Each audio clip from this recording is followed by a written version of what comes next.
Can you do this life-changing exercise with me for a moment? So I invite you to put a hand on your heart, close your eyes if it feels comfortable, say your name, and say the words, I love you.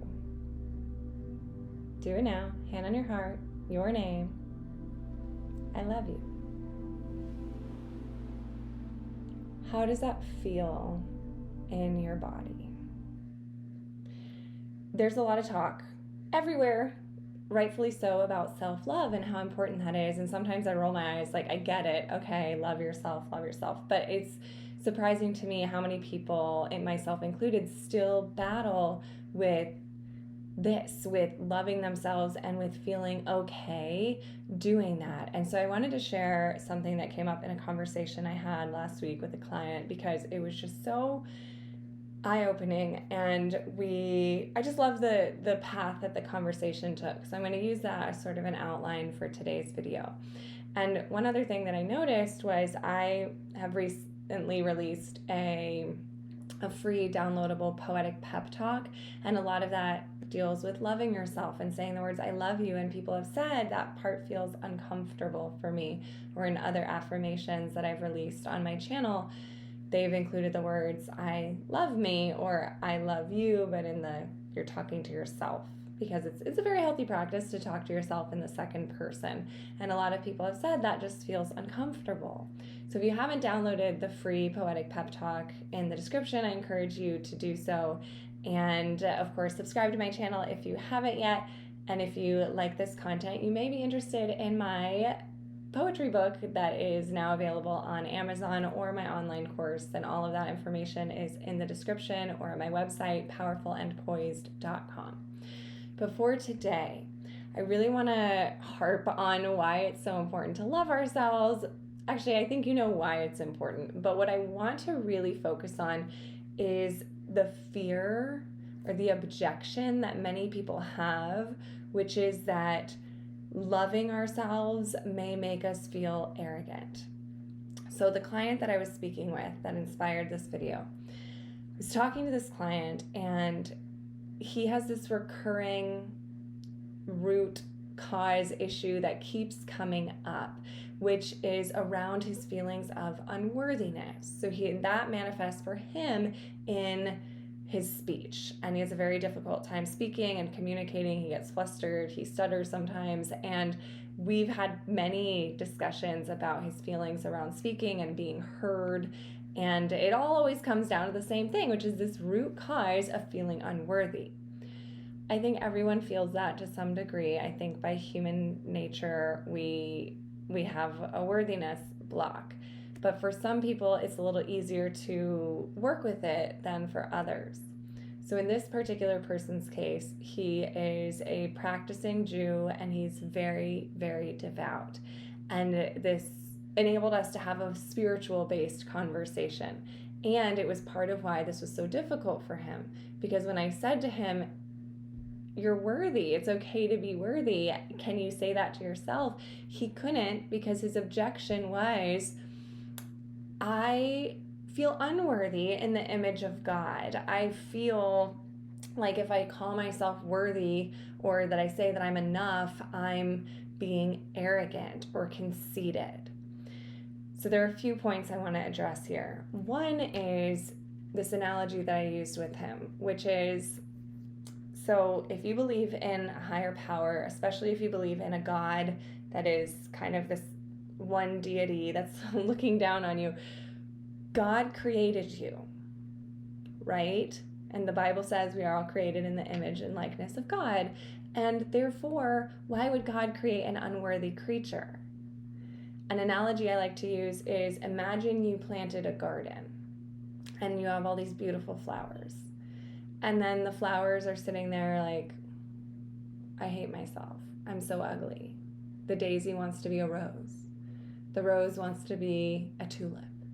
And no one's satisfied, and they all hate themselves. It's like, excuse me, I planted you. And I think now that I'm saying this out loud, I think I've used this analogy here before, but on my YouTube channel, so apology if it's a repeat, but I think it's worth remembering because it's so easy to forget. if you plant the garden, you don't want your garden hating itself. And so if God created us, God doesn't want us hating his creation, to use the God and the his terminology that my client subscribes to. And even if you're not a follower of that sort of faith, if you're more spiritually based, we're all one, we're all divine, we're all connected. And so hating yourself is really kind of rude to the creator, right? Why would you want to do that? Like, why you would be offended if you created something that everyone else hated, or that hated itself, assuming it had a soul and feelings. And so remember that God would not have put you here if you were unworthy. It's not going to make you conceited. And then we proceeded to talk about how feeling arrogant, any feeling of inferiority or superiority, is really the ego at work. I first heard that from Eckhart Tolle, who wrote the books The Power of Now and A New Earth. I heard him on an Oprah podcast once saying that any feeling of inferiority or superiority is the ego. So that means when we feel like we're better or superior to someone else, that is our ego talking. I think most of us understand that. And when we feel we are worse than someone else, that in a way is also our ego talking. If we're worse than them, what makes us worse than them? Are we held to a higher standard than them, which ultimately makes us better than them? We think we're better than them, therefore we have to hold ourselves to a higher standard. That doesn't make sense. We're all held to the same standard. We are all equal. We're all on the same playing field. And so the fear of, if I tell myself I'm worthy, that's going to make me arrogant, is invalid, because you'll only become arrogant if you believe you are better than someone else, right? You saying I am worthy, I love myself, I am enough, does not have anything to do with anyone else. And that's where a lot of the fear comes in, is we don't want to be perceived as conceited or say like, oh my gosh, I love myself so much, I'm better than everyone. You're not better than anyone, and you're also not worse than anyone. And assuming that you're worse than anyone else is also the ego at work, because we are all one. God created all of us, right? So think about it that way. And when you're hating on yourself and you're feeling afraid to love yourself, remember, you loving yourself means you're also loving everyone around you. If you really believe that we are all one, or that we're all created by the same creator. And of course, there are things that we can objectively measure in terms of validity, or better or worse. Like you can say, I'm better at poker or whatever. Like I'm a better writer or better whatever. It can be helpful in certain circumstances. If you're playing sports, for example, like this is an objectively better player because they score more points. But remember, a lot of those things are subjective. Better writer, that's incredibly subjective. And those comparisons don't often serve us in a healthy way. We can use them in a healthy way as a metric to track our progress and to reach our goals and to improve and be constantly improving ourselves. But, they say the only comparison you should make is to who you were yesterday, not to anyone else.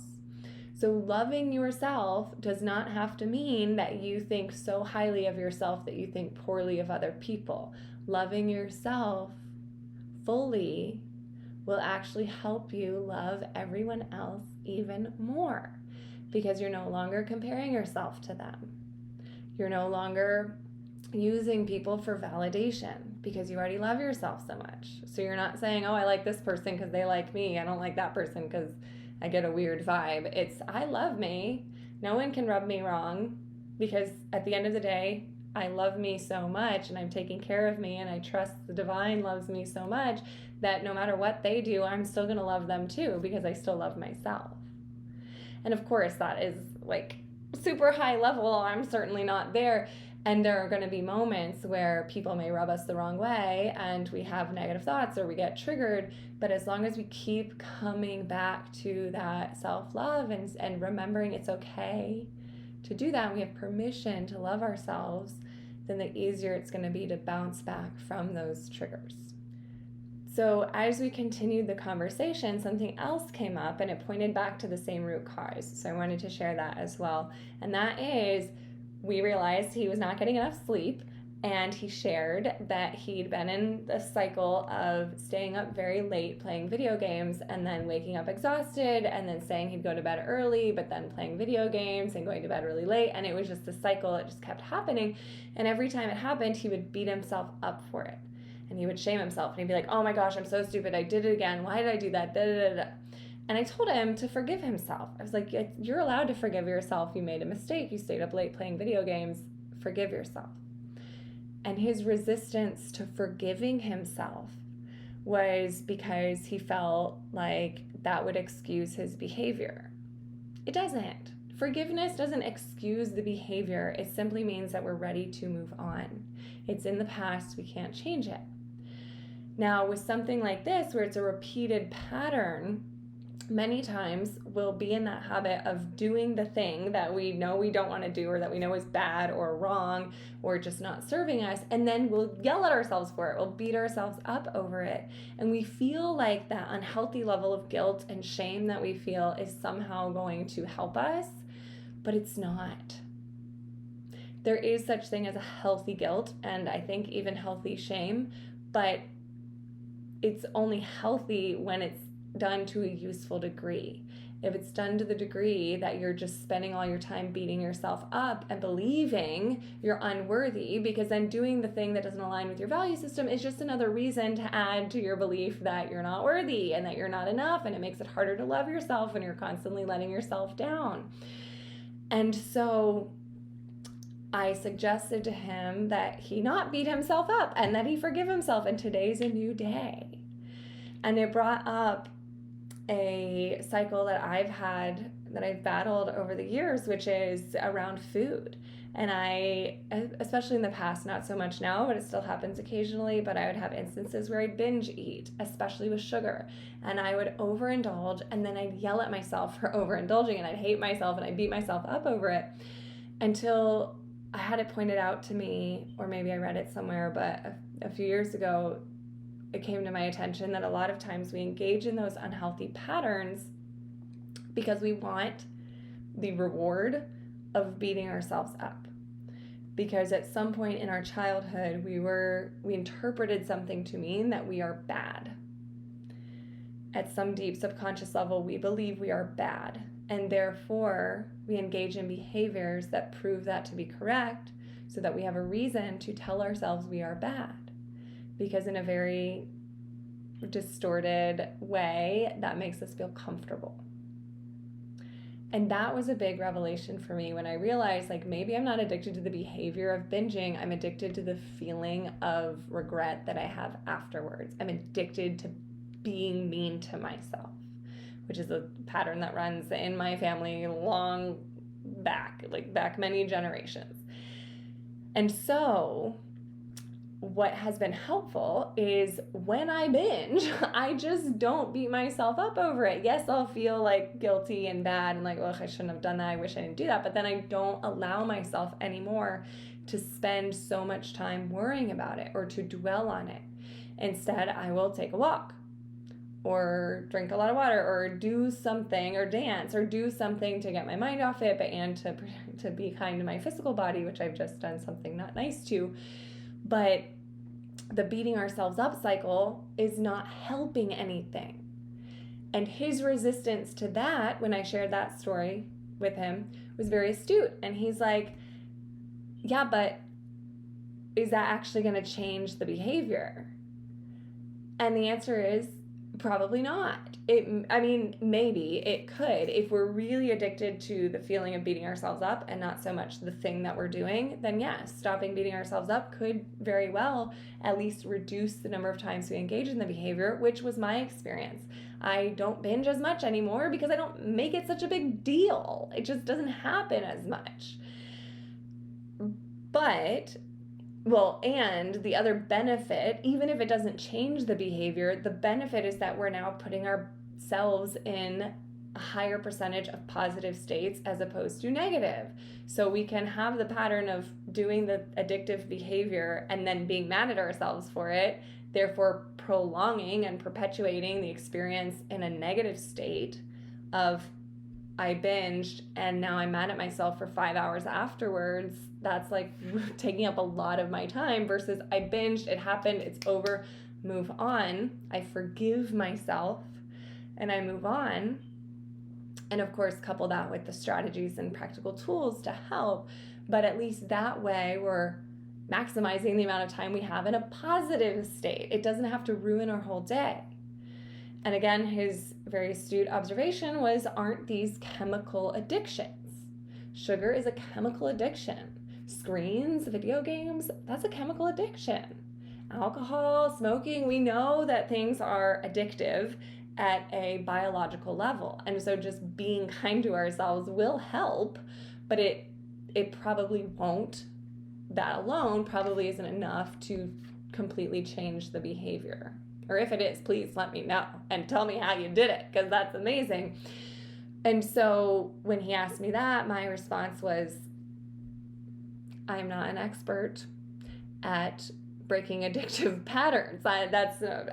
Addiction is not my expertise. But again, if we're addicted to something and hating ourselves for it, it's not making anything better. It's only making us feel worse. And then we're feeding into the shame cycle that's proving our belief that we are bad or unworthy. And so then why would we even bother? Why would we try next time? It's like, well, I know I'm just going to do this behavior again and again, so might as well have another drink, might as well give up. What's the point? And that narrative is keeping us stuck. Versus if we do the addictive behavior, but we forgive ourselves for it right away and we move on, we're not going to make it such a center point of our lives.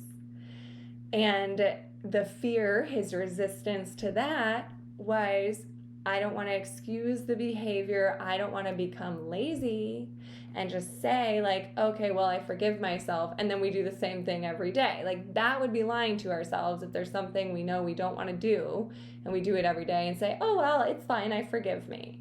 So we do want to be honest with ourselves. And again, healthy guilt can serve us, but we have to get to the place where we're in a positive state most of the time, because that's so much more motivating to change our behavior than if we're in this negative state and this negative cycle and we're hating ourselves. Of course, we're going to do self-destructive behaviors. But the more you start forgiving yourself, and here's the beauty of it, slowly but surely, the more you forgive yourself for the things that are bad, the less you start to believe that you're bad, or the less you feed into the belief that you're bad, and the more you start to grow the belief that you are good and that you are worthy. And then we're less likely to engage in self-destructive behaviors. I stopped binging on sugar as much when I learned to love my body. And so I want to treat my body well. I want to treat my body with respect. And again, I'm not perfect. I definitely overindulge, but it becomes a lot easier. I stopped drinking alcohol. I mean, I'll have a drink every once in a while, but I basically don't drink because I got so into my spiritual practices. Excuse me, I had a cough. I got so into my spiritual practices, and I noticed that when I drink, I don't sleep as well. I don't meditate as well. It throws off everything. And so it's more of an intrinsic motivation that I don't even, now it's not even hard. I don't have to think about it. Granted, alcohol was never a big issue for me, but I like food. I like consuming things. And so for me, I would have a drink not because I craved alcohol, but because I would be at a party and I wanted to consume something. I wanted to taste something and I liked the taste of it. And I started doing that less. Again, the more I loved myself and the more I noticed the effect that it had on my spiritual well-being or my physical well-being. But I wouldn't have noticed any of that if I kept hating myself and was like, whatever, I don't care about feeling good because I'm bad and unworthy anyway.